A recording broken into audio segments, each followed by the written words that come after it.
everyone! Welcome back again to my channel. Merry Christmas everyone! Ayan, kumusta po kayo dyan sa mga bahay-bahay ninyo? At kumusta po yung inyong Christmas, inyong holidays? So, for today's vlog, ito pag-usapan natin si Kalingap Edu. Kasi thankful masyado si Kalingap Edu. Bakit kaya? So, pag-uusapan po natin sa video na ito, pero bago natin simulan yan, huwag niyo pong kakalimutan mag-subscribe, Bal Santos Matubang, Kalingap Rob at Edna Vlogs. And syempre support po natin Kalingap Edu. At ang inyong lingkod, Gandang Emmy. Sa mga hindi pa po nakapag-subscribe, please subscribe and please hit the notification bell para lagi po kayong updated sa aking mga ina-upload na mga reaction video. So eto, alamin natin bakit sobrang thankful si Kalingap Edu. Tara, panoorin po natin ang video na ito.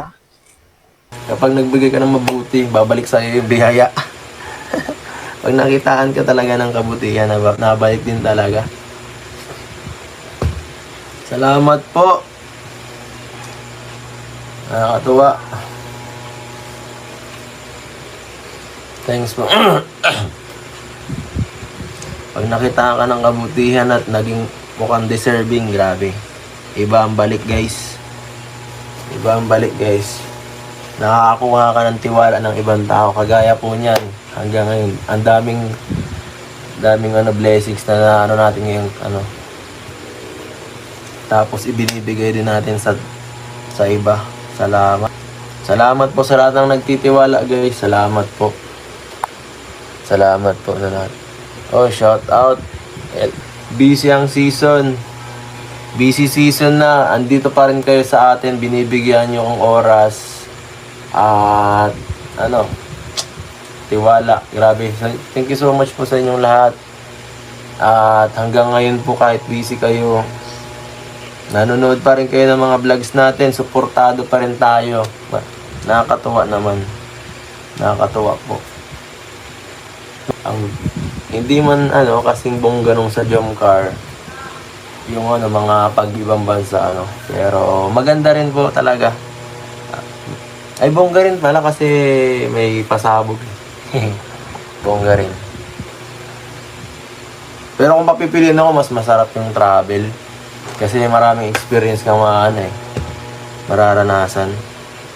May mga ibang kultura, may mga iba't ibang magagandang ganap, guys. So, yan po, mga kasukay, mga Kalingap. Thankful si Kalingap Edu dahil grabe yung support at pagmamahal po ninyo, especially yung mga viewer, mga sponsor, at lagi nandyan kayo at sumusuporta dito kay Kalingap Edu. Successful din yung second year anniversary ng EDSI. Grabe, no? Talagang nakakatuwa. Sobrang saya ni Kalingap Edu dahil yung pagmamahal po ninyo ay talagang nandyan, support, at laging talagang kayo na tumutulong, no? Especially dito sa kanilang, doon sa event na nangyari. Talagang successful. So, abangan po natin yun, yung upload ni Kalingap Rob, maybe 26, no, mga Kalingap.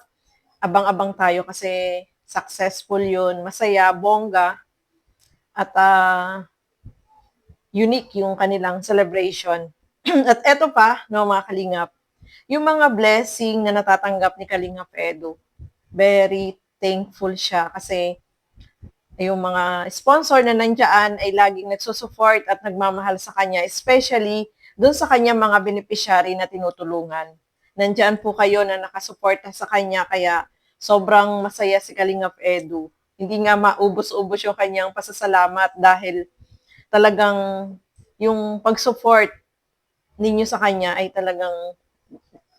So ayan, so far thankful po si Kalingap Edu. Kasi sabi nga niya, yung tiwala na ibinibigay sa kanya ng mga sponsor ay talagang grabe, no?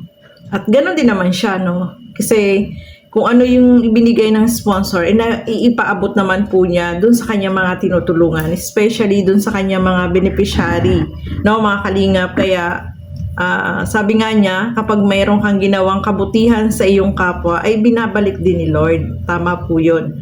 Kasi kapag tumulong ka, may balik din yun, no? Kumbaga, nakikitaan ka ng kabutihan sa puso mo, meron din blessing na pinagkakaloob sa'yo. So, ganun yung nangyayari kay Kalingap Edu, no, mga Kalingap. Kaya, thankful po talaga siya sa mga pangyayari, especially yung mga beneficiary niya. Kasi malaki yung naitutulong ng mga sponsor at malaki din yung naitutulong ni Kalingap Edu dito sa kanyang mga tinutulungan. Kaya, thankful siya dyan sa mga blessing na natatanggap. At kahit nga ngayon, nag-live siya, di ba? Nag-live po siya, Pasko. Pero nandiyan kayo at nakasupport. Sabi nga niya, wala ba kayong ginagawa? Kasi nandito kayo. So, yung pagmamahal at pagsuporta nila kay Kalingap Edu ay nandiyan po talaga. Dahil deserve naman ni Kalingap Edu yun. Marami talaga yung nagmamahal at nagsusupport sa kanya. Especially yung nangyaring event, yung mga ngayong ganap, ngayong buwan, no? Deserve naman po yun ni Kalingap Edu. At hindi niya deserve na mabas, no? Sa kabila ng kanyang mga ginagawa, meron pa ring lumalabas na basher, pero dead man na lang yun ni Kalingap Edu. Hindi na lang niya yung pinapansin. Kumbaga, sabi nga niya, wag na lang pansinin yan kasi alam naman niya sa sarili niya kung ano yung totoo, no, mga Kalingap. Kaya thankful po tayo dito kay Kalingap Edu kasi tuloy-tuloy yung ginagawa niyang pagcha-charity.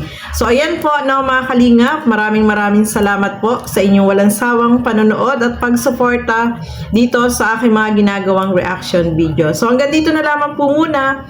Keep safe everyone. Thank you for watching. Mabuhay po tayong lahat. Happy New Year, everyone! Bye-bye po!